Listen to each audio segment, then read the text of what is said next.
ধ্যানরত স্বামী বিবেকানন্দ ছবি তুলেছিলেন কে? এই ছবিটি বহু বিখ্যাত, প্রায় সকলেরই দেখা। কিন্তু এই ছবির সঙ্গে এই ভদ্রলোকের কি সম্পর্ক জানেন? ভদ্রলোকের নাম আলফ্রেড অ্যালিস।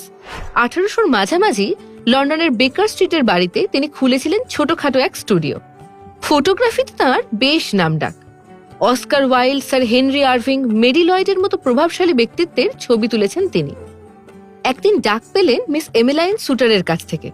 ভদ্রমহিলা জানালেন এই মুহূর্তে খোদ স্বামী বিবেকানন্দ লন্ডনে।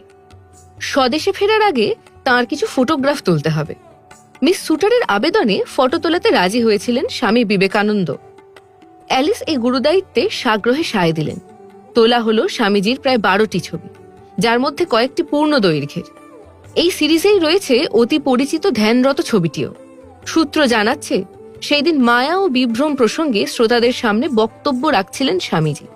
একসময় ভাবের ঘোরে ধ্যানস্থ হয়ে পড়েন, আর তখনই এই বিশেষ মুহূর্তটিকে ক্যামেরাবন্দি করে অ্যালিস।